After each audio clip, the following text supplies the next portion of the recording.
Iowa's population growth is less slow. We'll get some insights from two Iowans who lived somewhere else before they moved here. They'll talk about what these new census numbers mean for the workforce, housing, and childcare.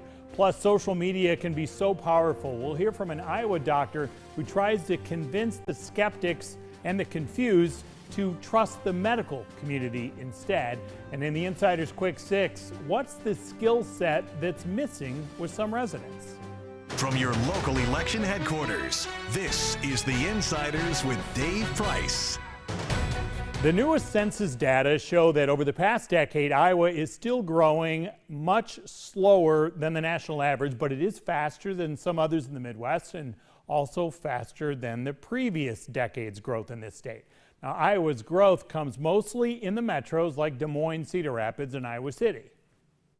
Iowa's metropolitan areas have continued to grow as they've continued to grow for the last 40, 50 years, and rural Iowa has continued to shrink. And so it's interesting in that rural Iowa has had pretty robust natural increase, meaning that births still exceed deaths, but really what's driving population loss in rural Iowa is outmigration. People leaving rural Iowa to come to metro cities in our state as well as other larger cities in surrounding states. Dr. David Peters said that some of the smaller communities like Denison and Eagle Grove have grown as the meatpacking communities there expand. Also, Southeast Iowa's Amish community has increased, but many other communities still do not have the jobs necessary to keep young people in town. In Iowa, we do two things really well. We give our kids an excellent education and an excellent work ethic. And so kids have these skills, and oftentimes many rural communities don't have jobs that can use those skills. So our kids go to the cities in Iowa or other communities such as Chicago, Minneapolis, Kansas City, St. Louis. Yeah, it is a jobs issue, right? The jobs are in the metro areas, and our kids have the skills to get those high-paying professional jobs, and that's where they move to.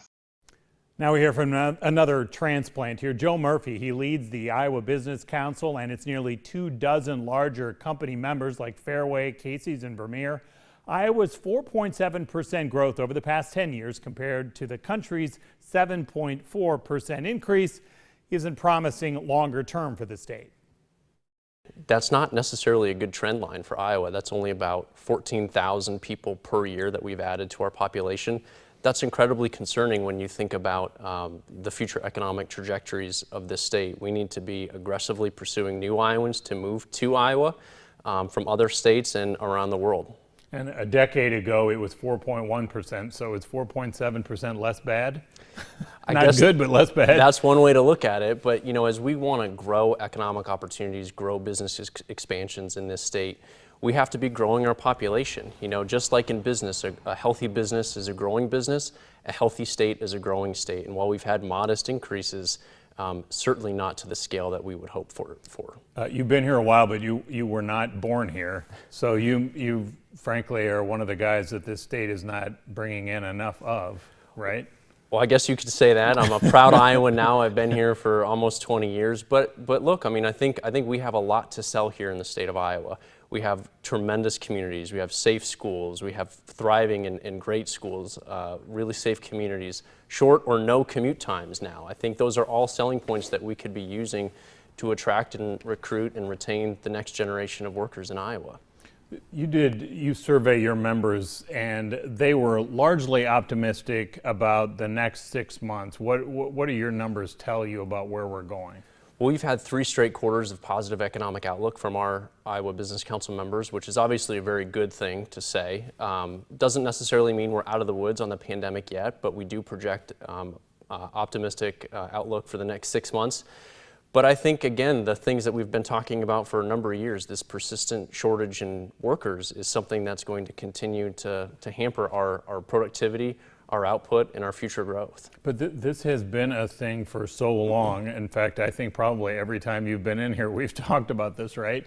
And the pandemic has made this even worse in certain industries, hospitality industry and some others here, where it's so hard to lure people back. And they may be staying out of the workplace for a variety of reasons here. Maybe it's have to have kids who are maybe learning from home, or they're taking care of another relative, or they don't feel safe going back into the workplace, or you have some benefits that may make it more conducive for them to stay home temporarily as they kind of work out all the math here. But this just exacerbates an issue that was already there, right? So what changes this? I think we have to be really forward-thinking in new strategies to attract people to Iowa. You'll see the Iowa Business Council in the coming months unleash a marketing plan trying to recruit new Iowans, like I said earlier, to our state, trying to attract people from high cost of living, low quality of life states around not only Iowa but around the country as well. And we just have to rethink this. This is sort of an existential threat, frankly, to the state of Iowa. Again, we need to be growing our population at a very accelerated rate, and we're not meeting that mark, and our very future depends on it. And so, look, we have a number of things going for us, but we got to do better. You've spent a lot of time up at the State House, and as they try to wind down this legislative session, I have heard from numerous people who in private conversations have talked about, man, we have a ton of federal money coming in here through all of these COVID-19 stimulus in one variety or another. Having said all that, people are trying to figure out what are the rules here, what can you use it for? But there are those who talked about, especially this past week, who've talked to me about this would be that time to do something transformational, if possible, however you can use this money. Is there something that you see that could be not just this baby step thing, but transformational, using these additional resources coming in, taking advantage of the pandemic opportunities, if you're being positive about this? Right, so your point is well taken. I think Iowa is slated to receive about $2.7 billion in federal money based on that COVID relief packages that have been passed over the last 12 or so months. But to your point, there's a lot of restrictions on how that money can be spent. So as we're working with our federal delegation right now, we're asking them to unburden Iowa and other states for that matter to really provide flexibility and sort of a local control, if you will, on how that money can be spent. We've had a number of really good ideas come through the Iowa legislature this year that talked about maybe tax credits, a different tax structure for new Iowans or people moving into the state, benefits to help moving costs, remote worker funds. All of these things we should be thinking about in a holistic manner. Not one thing is a silver bullet. It really has to be the whole system working together to increase our population. You talked about childcare numerous times, and of course you live with the reminder of with 3 young ones at home about how important childcare is. But is that being sufficiently addressed this legislative session? There are some who think that we need to do more tax credits for the individual. There are others who think the investment should be with helping businesses with the brick and mortar side, actually building them.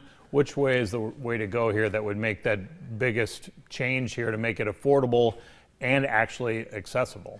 That's the key point right there. Iowa needs to have increased access to high quality, affordable childcare. And that's not only the operations side of the childcare industry, but it's the brick and mortar as well. 1 in 4 Iowans live in a childcare desert, so they don't even have the luxury of picking or choosing from multiple childcare facilities. So it's an infrastructure perspective or an issue for sure.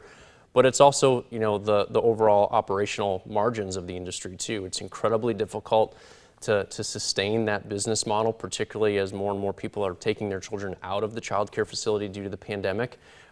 So there are a number of bills that have been passed, frankly, by the Iowa House this year. We're waiting for the Iowa Senate to take some action on that, particularly in the child care cliff effect bill. But as the governor outlined... And just back up one sec about the cliff. So that would essentially double the amount of money you can make and still get help with the credits, right? Well, the cliff effect is really unique in the sense that there are currently in Iowa, there are people who are declining wage increases because an increase in their salary or their wages would actually cause them to lose more money in the child care benefits that they're receiving from the state.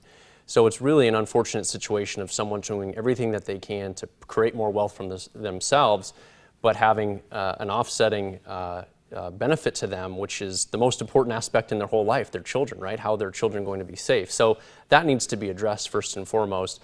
But then moving forward, we're very optimistic about the governor's Blue Ribbon Commission that she announced, I think, last month, waiting to see the different recommendations and proposals that they'll have for an overall system change, hopefully in the legislative session next year. Okay, now as you know, people can be skeptical about a task force, a Blue Ribbon Commission. You know, there have been numerous types of those things over the years. We remember a nursing shortage. I think there's been one several times. And will something come out of this? I'm very optimistic that something will. You know, look, you have to plan things and strategically think about the facts on the ground.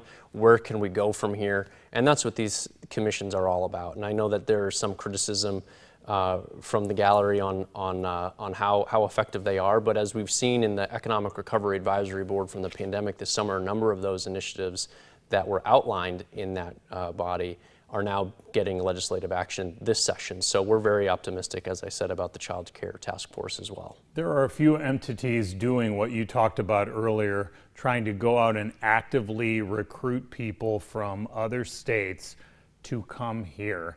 Is there anything more than anecdotally that there is some success here? Well, I think we'll see that bear out as the results come in, of course. But I think, you know, to sit back and to say nothing or put up your hands to say, well, you know, we just hope and we're not going to do anything, that's a recipe for disaster. And so we need to be doing everything we can to go out there, recruit individuals to Iowa. Again, we have a lot to offer here in this state. And I think you'll see us come out of this. Iowans love a challenge, and we rise to that occasion every single time. Your members are spread out across this state. What are they experiencing, particularly outside of Des Moines? So Des Moines Metro is still growing fairly nicely here, but there are a lot of these other smaller communities that are going the wrong way or barely budging population-wise. I'm glad you brought that up, and that's exactly what we see. And in fact, as you mentioned, the Des Moines Metro is increasing in population, so that's one statistic. Another statistic that's interesting, I think, is that 2/3 of Iowa counties actually reached their peak population in their history by 1950.